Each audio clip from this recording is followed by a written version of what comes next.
Good Wednesday morning and welcome to Good News York. I am your host, Mike Brindisi. Follow me on all socials at MikeBTV.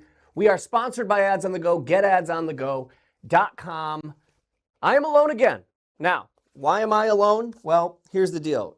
First of all, as you can see, I've got some WWE belts here. No, I'm not going to get into a match. I already did that. That's why Matt's not here. I suplexed him in the parking lot. He's out of commission. I am beyond excited. My adolescent self is through the roof as I get to interview a WWE superstar right here on Good News York this morning. He is a one-time NXT United Kingdom champion, a one-time NXT champion, and the current WWE United States champion after defeating Sami Zayn in his return match after a year-long absence. CBS Sports gave him Match of the Year in 2020, and ESPN ranked number 26 of the 30 best pro wrestlers under 30 in 2023. He's going to be featured as one of the WWE superstars at the WWE Live Holiday Tour at the Upstate Medical Arena at On Center right here in Syracuse on January 1st, 2026. Give it up for Ilja Dragunov. Ilja, how are you? I'm great. Thanks for asking. How are you? I'm great. Very excited to talk to you. As a WWE fan, on and off throughout my life, I have so much admiration for what you guys do, and getting a chance to talk to you is really exciting. Your story is awesome. I want to start with how it all began. You were born in Moscow, Russia, but you migrated to Dresden, Germany at 5 with your mother, and neither of you knew any of the German language when you moved there. Do you have memories of that time, and how did you guys adapt to that? I mean, thanks for, in the first place, to pointing out my story, because it's a story that is very, very emotional and deep to me, and I connect a lot of hearts to this. So I remember a lot, especially for a kid, it's probably easy because I picked up on the German language quick, because children are way easier to learn this by, especially talking about my mom. My mom is my hero for me. She came to Germany. She was a teacher in Russia and was at university and everything. And it hit her the most because her degrees that she made in Russia weren't accepted in Germany. So she basically had two choices. Either she's going to just take a job, whatever there is possible. But my mom actually went back to school, started to learn the German language. She went to university after this, again, studying English as a language, but with German instructions, while still not fully speaking German. And she got a degree for that one. And nowadays she's a teacher in adult education. And just looking back at her struggling with the language and the amazing path that she did, the passion, the willpower, just the sheer veracity, you ask yourself why I perform the way I perform today. It is definitely a dedication to my mom as well. That's a beautiful answer, man. And I was actually going to say, if people have seen you wrestle, you wrestle with such passion, and everything you do in WWE is done with such passion and drive. And I feel like when you're brought up that way, to really earn everything that comes your way, and migrating to a new country and just having to basically start from scratch, it builds your character, and you can see that in your performance. I know you also help provide for the family. You worked a couple different jobs. I know you worked at a gas station, pizza place. So at what point does professional wrestling kind of come across your radar, and how did that happen, and when did you know, hey, that's what I want to do? I think pretty much from the beginning. I mean, yeah, you mentioned the jobs, but honestly, this is not even worth mentioning, because for me, it's the bare minimum. Yeah. I think to know how the real life works and how to work a job as a part of being an adult. And I tried to learn this pretty fast. A little bit also overdo it because it didn't work pretty well with having school and the same things at the same time. sometimes, but this is a different topic. But with professional wrestling, it started by accident, literally. Like, because I remember the first time it was literally some connection with a friend. They had I don't remember the city anymore. Either it's Freital or Heidenau. There was a small gymnasium where they just played wrestling on a mat. Hmm. So was basically the start of it. And I kind of liked it. So, and I was searching for something that catches my interest anyway. But when this thing was going on a little bit, but through this thing, we actually met a German professional wrestler that later, a few years later, opened up the first wrestling school in Dresden, in Germany, where the town that I grew up in Germany. And I was, definitely willing to give it a try. And I realized after taking horrible bumps on very thin mats, because we didn't have a ring at the beginning, and having my first performances, that this is my thing. And this is my thing because all the expressive energy that I carry in myself, that you can see in my matches, with the faces that I make and the screams that I do and the physicality and everything, it covers all these nuances that I wanted to express. And because it gives me the platform to express my true me and maximize it, I couldn't stop when I started. Yeah, and I love that about you, that you've gone on record saying that the character of Ilja Dragunov really is just you maximized times 11, and you can see that in your performance. And I bet taking bumps in the gym in Germany and going to the ring, I'm assuming that was that felt like nothing compared to what you were used to taking. Yeah, So that's true. when I watch you wrestle, you as we talked about, you're so unique in that you're very aggressive on your attack, but more importantly, what I noticed, and it's kind of an underrated character, I feel like, with professional wrestlers, is you sell it better than most wrestlers I've seen in recent years, and that's a huge compliment. That was one of the best things about Ric Flair, right? Was Ric Flair made the other guy just look incredible because he could sell it, and I see that in you. So I have two questions. One was Ric Flair one of your main influences, and if not, who was? Well, first of all, thank you for putting me in the same sentence with an all-time great Hey. legend like Ric Flair. So thanks for that. I don't even know what to say, but coming back to your question, Ric Flair definitely. Like, if you're a student of the game, you definitely watch the incredible work and the incredible masterpieces that Ric Flair put on the stage, put into the ring. Definitely one of my big inspirations. I mean, I have a lot of inspirations. There was recently a question about my dream Survivor Series team, and there were other guys in there, wonderful performers, talking about William Regal, talking about Terry Funk, talking about Roddy Piper. Yes.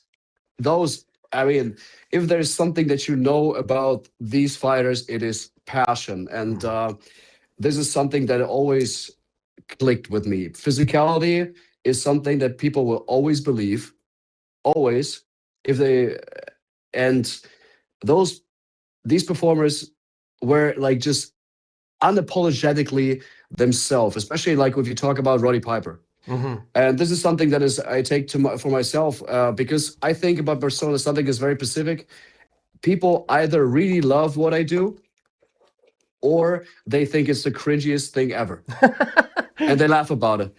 But that is exactly what I appreciate about both sides, because that's what I want to have. Because if they wouldn't care about me at all, that would be horrible. That's right. But if I'm polarizing people, I don't want to be everyone's darling. Like, as much as I don't want to be everyone's friend in this life. But if I'm polarizing people, that's, I believe, is the formula. And at the end of the day, hey, I don't lie. I am myself. Like, I love it. There's everything I can do. I think I think that's why you are so lovable as a person and as your character, because you can tell, what you see is what you get. You're very real, and I think personally, I think that's a great place to live, where people either They love you or they hate you. In WWE, that's the magic sauce. Now you, like I said, you're so aggressive. It's so awesome to watch your matches. Has the WWE brass ever had to come to you and be like, "Hey, can you back it off a little bit?" And would you even be able to back it off if they told you to? Okay, these are a couple of questions. First of all, I think you know it as well. I just came back from a long injury. At Yeah. this point, I apologize to the entire medical department of WWE because it was not easy to be around me because I always wanted too much and too fast, and I apologize at that point of time. No, like I don't think that ever somebody came to me. I think this is like one of my assets that is very unique to me. I mean, like my friends my true friends on a regular basis come up to me and say like, tone it down, relax a little bit more. But then again, it is the real me. This I couldn't do it if I can't do it my way. Mm. And this is something I think that is a part of me. I mean, like some things that I take are physically definitely more demanding, but I'm also kind of like I recover pretty fast. It Yes. hurts, but I recover very fast. So it's I can pull it off. But I mean, yeah. Yeah. Well, I mean, look, you, another amazing part of your story are the injuries. I mean, so you got drafted to Raw in 2024 and you tore your ACL, which is widely known. You come back in October 25, you defeat Sami Zayn, you get the US Championship. But you've also had injuries in the past. So, you know, when you were trying out for the brand in 2013, I think you got hurt in NXT in 2022. Is there ever a worry as a performer and an athlete that, oh my God, I got injured. What if they is there ever a worry that they're going to phase you out? You know, it's kind of like the best ability is availability. Is there always that worry, or do they kind of make promises that say, hey, listen, when you recover and you come back, this is what we're going to do. Here's where the storyline's going. Oh no, there are never promises in life. And especially not in that. There are no promises in life, and there are no promises, especially in that business. Everything can change at any point of time. But I don't know if that sounds arrogant No. or not. But like the least thing that I'm worried about in my life is my job. Nice. Because I don't know, I do it for such a long time, and I developed this. Of course, there's sometimes like little worries, but like in the big picture, I'm never worried about my job because coming back on all the backstory, being an immigrant, knowing how real life works, knowing how long I do this and how much it took me, and seeing it all my career so far, I pretty fast changed from the mentality of what if to even if. Love that. That is, I've heard a lot of different inspirational quotes. I've never heard that one, man. That is, I can tell you live by that too. I mean, I try to do it. Like at the end of the day, I'm also just human and have my own worries and my own problems. But when it comes down to fighting, what for me is just what I do. It's just fighting. It's it's fighting is hard. Life is too. I gotta make it work. What a great attitude. Again, I think it goes back to your upbringing and the adversity you faced at a young age that you're able to handle, any adversity that comes your way now in your career. Sure, but I wouldn't say I'm nothing special in those regards. I'm just a very good example of it. I love that. I love that. Yeah, just a part of it, So you have two special moves: the Constantine special, the torpedo. And every WWE superstar has, a special move and an entrance song. Now, speaking for yourself, when you got into the WWE, is this a very long thought out decision? Because in the WWE world, your entrance and your special moves, those are a big deal. Or is it kind of a quick decision like, you know what, I'm going to go with this song and these are my moves? First of all, with the signature moves, you forgot the H bomb, which is I pretty did. I significant know. one. I did. But no worries about it. I got a few moves. And okay, talking about the music, I kind of thought like I always was very lucky with the music. Like I always liked the vibe of the music they gave me most of the times, and if I didn't like it, I said something about it. But the part with the moves is always is like a more special thing for me because like every move has a story, and every move is like a homage, a tribute to something. I love that. Like, I mean, like when you talk about the H bomb, it's, I mean, people that know MMA and UFC have probably seen Henderson versus Bisping and seen that kind of knockout, and I've seen it too. And I thought, okay, I can make it my own.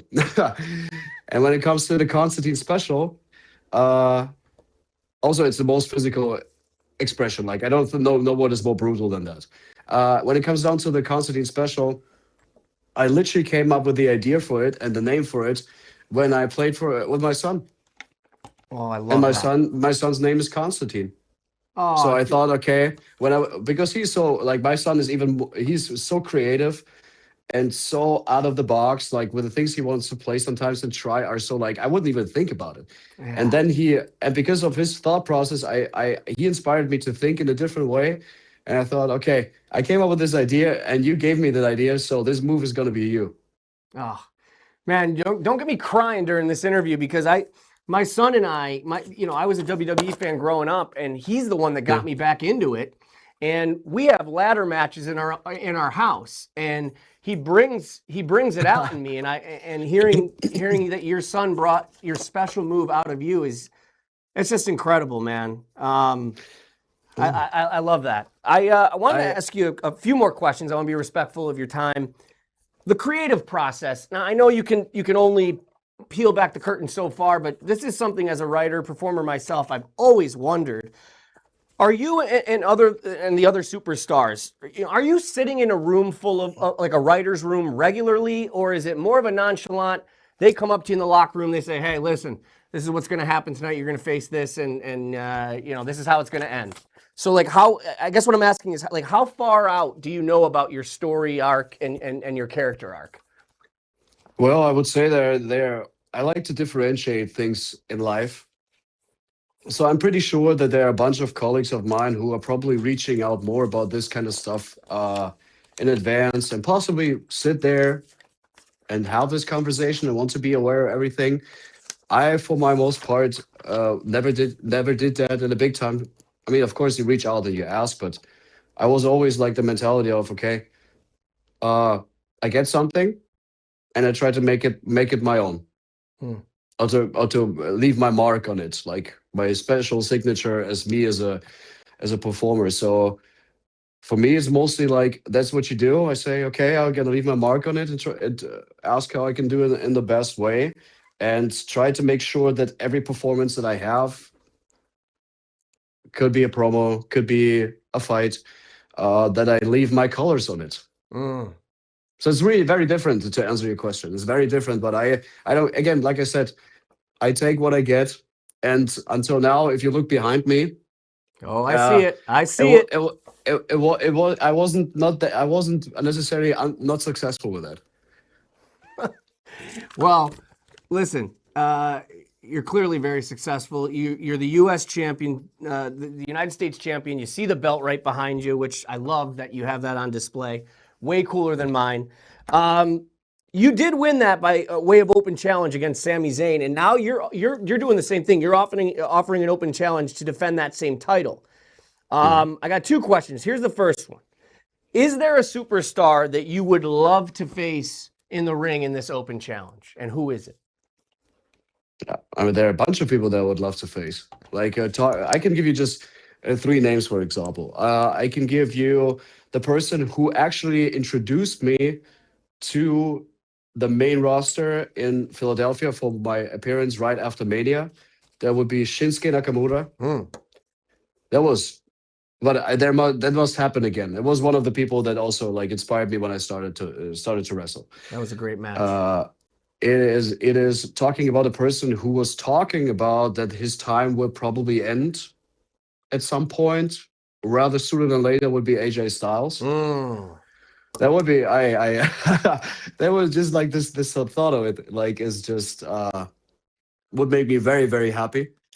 And another one that I only faced in a three-way dance was Sheamus.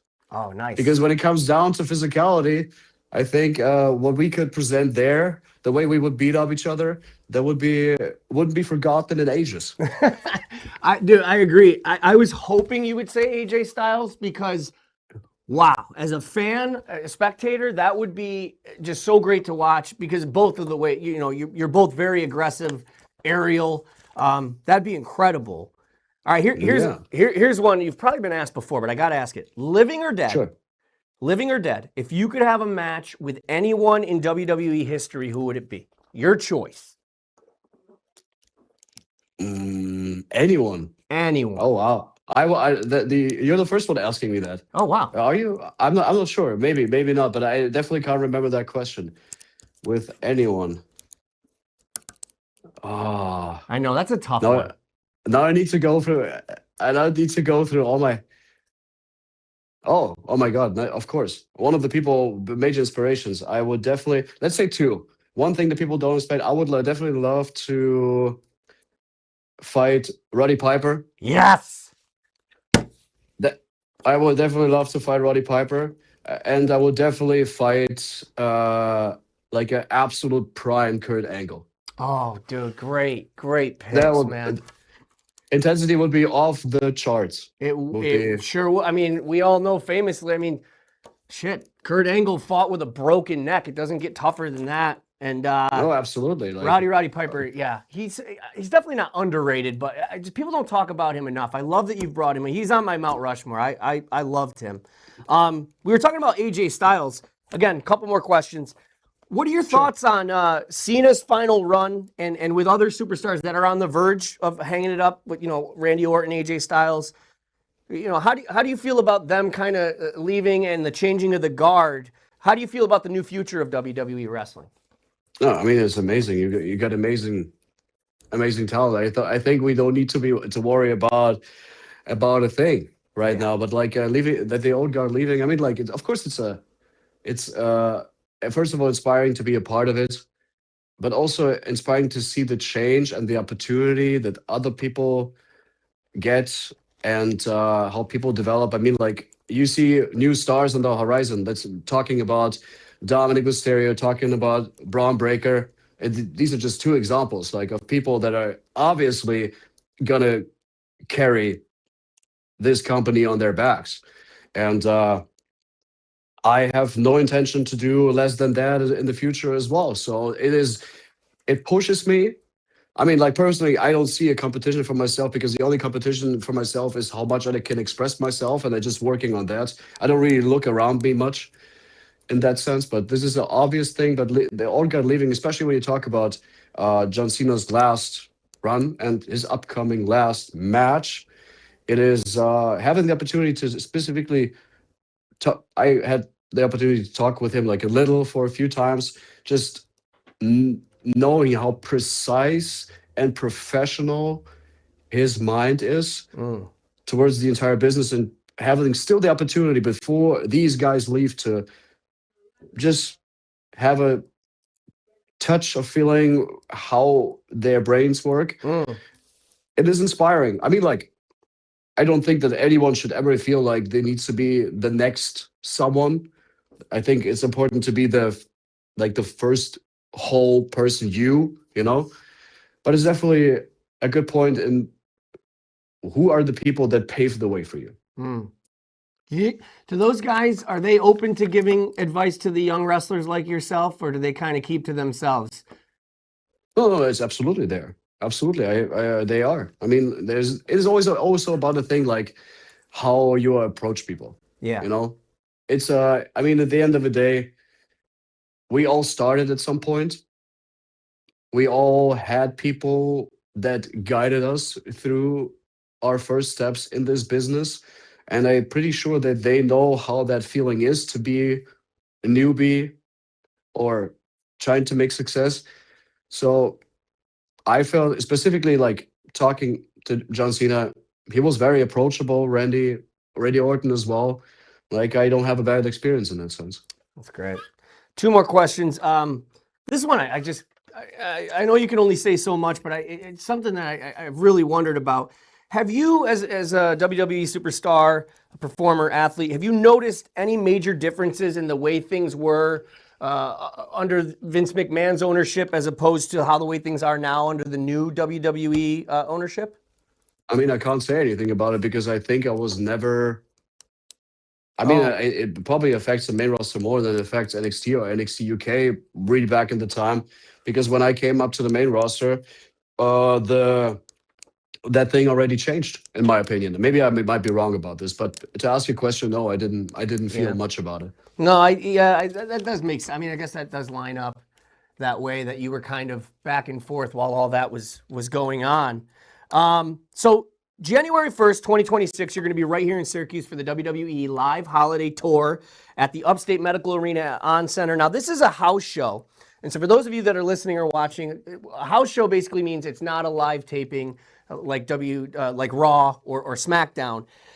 I've always felt like, Ilja, wrestlers prefer house shows sometimes because you can kind of go off the rails a little bit. You can interact with the crowd more. How do you feel about house shows as opposed to live tapings? You asked me again, coming back to the point of differentiating. I don't feel different. Like I like to say, how you do one thing, you do all things. So when the audience will arrive at the venue and I will step into the ring, for instance, and perform the way I perform, there is no difference for me. Like there, people are in for a real treat. They're in for a physical performance, for seeing real passion, real fighting spirit at its purest and its core. So for me, I don't make a difference because the major thing what WWE presents is captivating storytelling and performances. Doesn't matter if it's TV or doesn't matter if it's a house show. People will come into this venue, into this arena, and they will go out happy and excited. Man, spoken like a true performer and true athlete, man. You've got the right mentality. Thank you. Can you give us a peek into what WWE fans can expect from Ilja Dragunov in the near future? Little hints? And what can they expect in Syracuse on January 1st? What they can expect from me on January 20 on Syracuse is what I said right now. Again, you can always expect the absolute maximum from me. A physical, captivating, emotional, passionate fight. I think people are captivated by true emotion and passion because this is how we all want to live our life. And I live my life every day, with every bath I take, with every fight I'm in, the same way. The same way. And when it comes down to 2026, I think for some people think that how much more has Ilja Dragunov to give, and I will tell them, I want to let them know that everything they've seen until now is just the bare minimum, and there's a lot more that I can give, and a lot more that I can become. That's an incredible answer because you've already given so much. I have no idea how you could give any more. I want to do one last thing if you're cool with it. Can we do 6 rapid fire questions?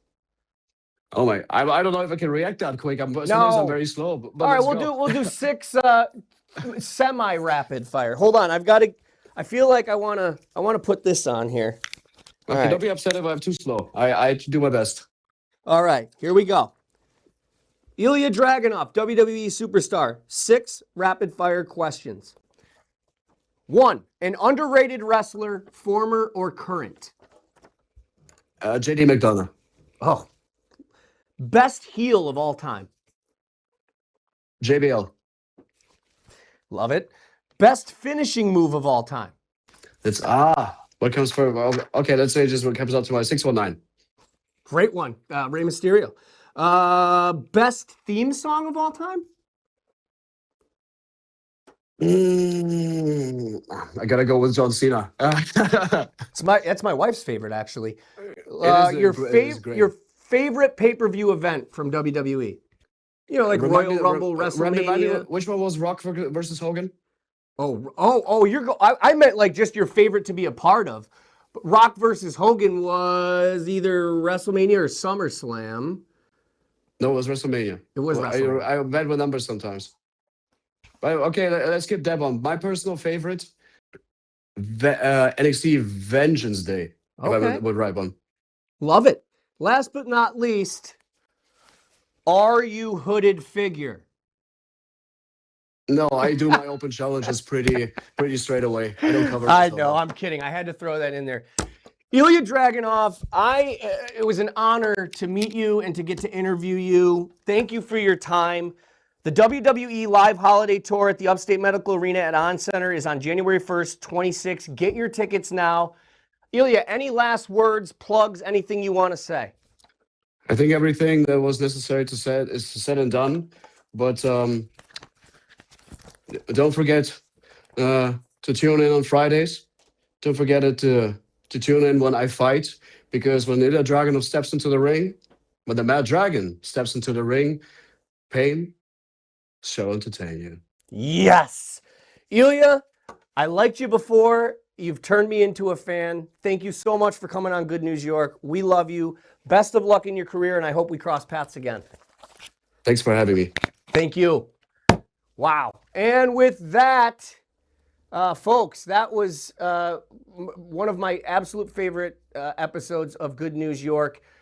Mike Brindisi saying goodbye. I don't know how we're going to top that. You can follow me on all socials at MikeBTV. Here comes Matt. Oh, he's attacking me. Oh, nice. All right. I'm going to give you the H-bomb. He taught me how to do it. It is Mike Brindisi saying goodbye on this Wednesday. We'll be back tomorrow. Remember, we are sponsored by Ads on the Go. GetAdsOnTheGo.com. Check us out at Good News York on all socials, goodnewsyork.com. Peace.